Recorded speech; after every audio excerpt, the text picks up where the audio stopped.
Have you ever lost a seemingly guaranteed customer just because you didn't know what went wrong?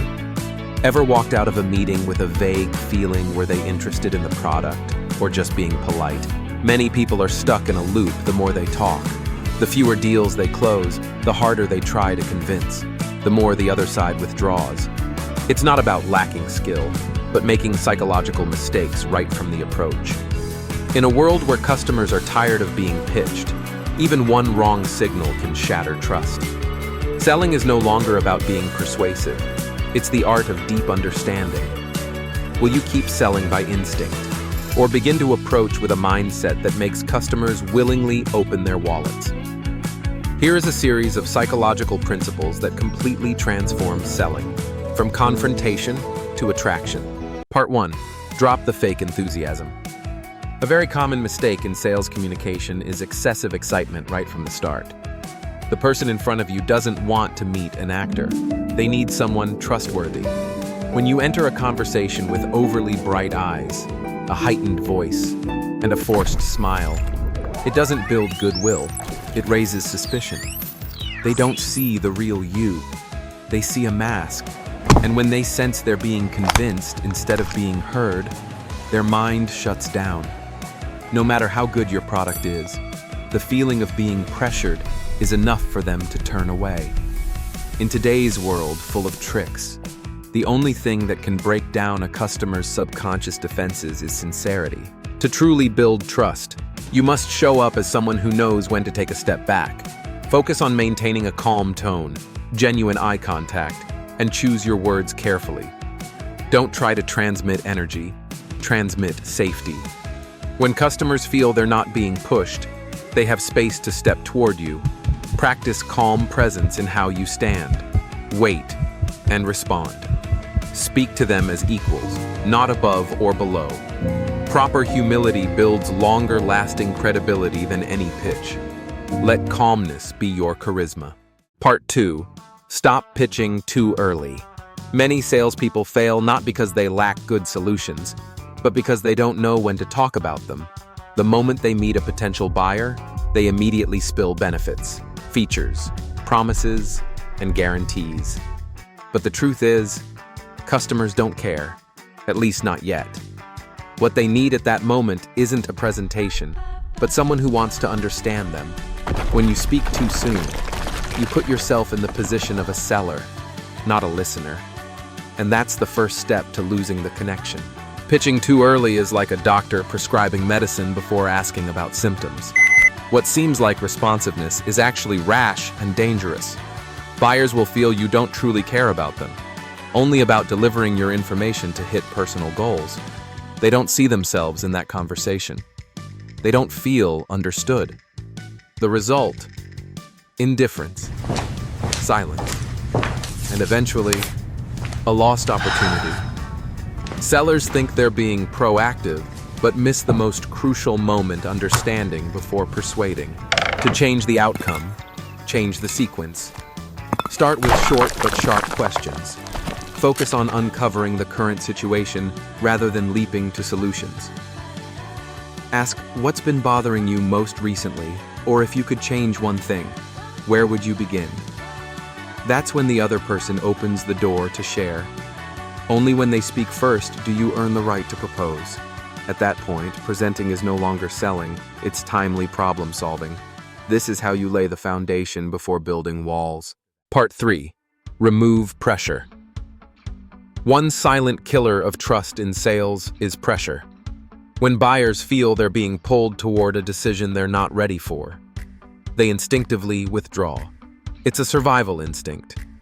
Any sign that the seller is trying to steer the conversation to their own benefit through words, looks, or pace triggers defense mechanisms. They begin to doubt, analyze covertly, and place you in an adversarial role. Pressure is not a persuasion tool. It's a force that drives customers away even when they need your solution. No one likes the feeling of being forced, especially in financial decision-making. Pressure makes people feel out of control, triggering strong negative reactions. Even if your solution makes sense, the feeling of lost freedom will cloud their logic. When buyers feel you're trying to snatch their approval, They stop listening and start searching for reasons to say no. Pressure breaks the rhythm of dialogue, turning connection into confrontation. Instead of pushing, let the buyer feel in control. Ask questions that prompt self-confirmation. How long do you think this situation should continue? Or if nothing changes, what might happen? These questions don't create pressure. They create space for choice. When customers think for themselves, they no longer feel cornered. They feel heard, not manipulated. That's when trust is formed, and the decision to buy arises from within them. Part 4. Focus on the listener. Overconfidence often leads salespeople to get wrapped up in presenting themselves and forget who's sitting across the table. Meanwhile, customers only care about one thing. How does this help them? Company history, achievements, or scale may impress in the first few seconds, but they're not enough to maintain attention. When listeners don't see themselves in your message, they disconnect. Self-centeredness turns conversations one-sided. In a world where everyone is busy and cautious, only those who step back and show empathy retain true attention. Rather than focusing on pre-prepared content, create space for the other side to express their problems. Effective conversations often start with personalized questions. What's the biggest challenge you're facing now, or what's been on your mind most lately? Such questions not only show care, but also open opportunities for deep understanding. Your audience doesn't need a pitch deck. They need someone who makes them feel heard. That's the soil where trust grows. Part 5. The buyer experience. In most sales conversations, the buyer's experience is often overlooked or ignored. Sellers focus too much on delivering information, showcasing products, and explaining benefits, while forgetting that how the listener feels determines the outcome. When a conversation feels pressured or inauthentic, connection breaks without a clear rejection. No one wants to enter a process that feels manipulative. A successful sales process doesn't start with a slide or a price list, but with comfort in the first few minutes. To enhance buyer experience, change everything from preparation to presence. Skip memorized scripts. Slow down your speech. Keep your tone steady and your demeanor courteous. Don't overload them with information. Break it into parts based on their responses. Shift the focus from persuading to accompanying. Treat the conversation as a mutual exploration, not a bidding war. When the seller stays calm, the buyer gets space to think and feel, not defend. Effective implementation involves structuring conversations in an open, unrushed manner. Show care through behavior, not flowery words. Use pauses so the buyer can process and feel respected. Always leave space for them to absorb without being overwhelmed. A comfortable experience is the foundation for every purchase decision. Creating comfort doesn't cost money, but it's worth more than any promotion. Part 6. Create value through questions. Most salespeople still believe that value comes from presenting attractively, highlighting benefits, and proving differentiation. They spend a lot of time practicing persuasive speaking, trying to appear professional and directive. But real value doesn't lie in what is said.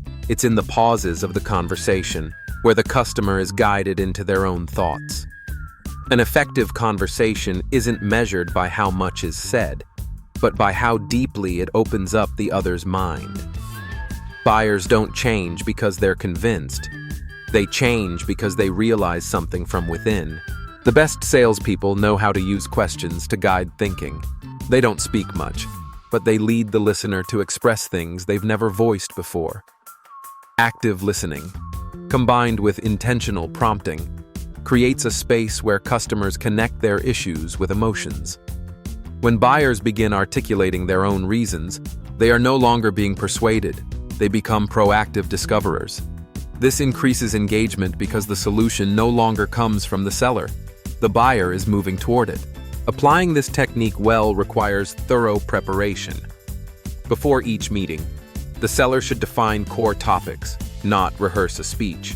The guidance should use simple, meaningful language and include enough silence for the customer to absorb. When the dialogue centers around real-life experiences, the listener can easily relate the information to their own context. And when that connection happens, the need to buy becomes clear without pressure. To maximize effectiveness, practice moderating conversations without overshadowing the other person's voice. Keep a steady pace, avoid interrupting, and control your body language to show genuine interest. Throughout the exchange, sellers must adjust their responses so every opinion is taken seriously. The most effective way to build value is to let the buyer articulate what they need, then gently affirm what was just said. That's unspoken agreement. Part 7. No is a shortcut. Sales is not a game of endurance. It's the art of filtering. In every market, at least 50% of prospects are not a good fit, lacking need, budget, or readiness. Keeping them in the sales funnel only drains energy and wastes time. Sellers need a stronger mindset. Treat rejection as directional data, not a bruise to the ego. The sooner you identify and eliminate unqualified prospects, the leaner, clearer, and more effective your sales process becomes. This is the fastest path to resource optimization. Professional maturity doesn't come from closing as many deals as possible, but from knowing where not to invest further. Decisively stepping back at the right time frees up your time and focus for the right customers. Proactively saying goodbye with respect makes you more professional in the eyes of your audience. Saying no at the right moment is not failure. It's smart filtering. Successful people don't try to sell to everyone. They know exactly whom they serve. Part 8. Say what you feel. In sales conversations, there are moments when the seller senses a misalignment, a distracted look, a lukewarm response, a fragile but clear disconnection. Most people ignore it, hoping the talk will get back on track. But that silence is what pushes the exchange further off balance. If you sense the other person is losing attention, interest, or feeling hesitant, the best thing to do is address it right at that moment. Not to pressure, but to salvage the honesty left in the conversation. Proactively voicing what you feel has a powerful effect. It restores clarity. The other person realizes that you are truly present, observant, and respectful of the shared atmosphere. A timely observation helps strip away pretense and brings the listener back on track. When you dare to say what others are hiding, you don't just build trust. You create a space where truth takes priority. Every time that happens, you stop being a seller and become the guide in a meaningful conversation. Part 9. Dig deeper into the problem. One of the most common sales mistakes is reacting too quickly when customers mention a challenge. Just hearing a few familiar keywords prompts the seller to jump in with a solution, but that means they're only addressing the tip of the iceberg. What customers initially share is usually a description of symptoms, not the root cause. Addressing symptoms doesn't create long-term change. If you stop at the surface, you only ease temporary discomfort without truly improving the outcome. A great salesperson must know how to guide conversations to deeper levels. To do this, you need to create space for the listener to keep opening up. Instead of rushing to propose, be patient and lead in small steps. Each layer of information peeled back clarifies severity, impact, and accompanying emotions. When buyers feel they're being guided to the core of the issue, they start to believe you understand them better than they expected. In that moment, your role shifts from solution provider to trusted partner. Then, offering a proposal is no longer a pitch. It becomes a genuine response. Part 10. Attach tangible value to the problem. Understanding a problem alone isn't enough to prompt customers to act. True motivation arises when they see a clear consequence in terms of money, time, or missed opportunities if the problem remains unresolved. Every piece of advice becomes abstract if it isn't linked to a measurable value. When the buyer begins to visualize the specific losses they're bearing, or the potential left unrealized by delay, the decision becomes clearer. It's not persuasion that creates urgency, it's quantified reality. This stage shouldn't be driven by numbers from the seller. Real value must come from the buyer, defined, felt, and estimated by themselves. The seller's role is to guide and confirm what the buyer articulates. When the customer says the number out loud, they begin to own the problem. They understand the cost of inaction.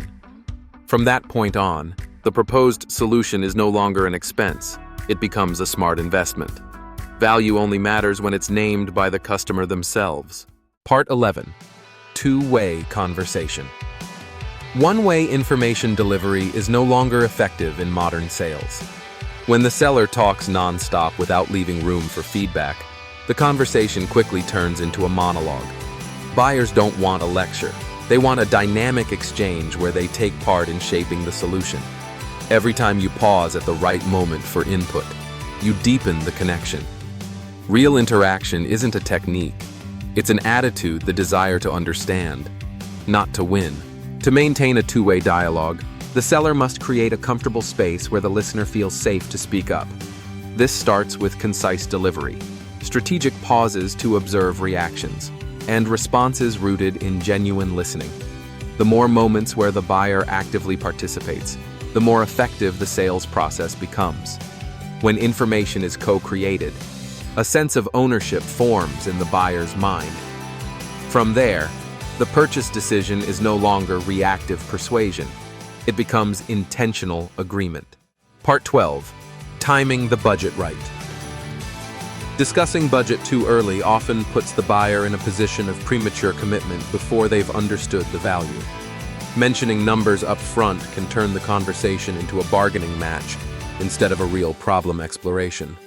Once all the needs, challenges, and opportunities are clearly outlined, the buyer will have the foundation to assess budget reasonably. Presenting cost last isn't delay, it's strategic sequencing. Once value is established, the investment makes more sense, and the decision to pay becomes a logical step, not a defensive one.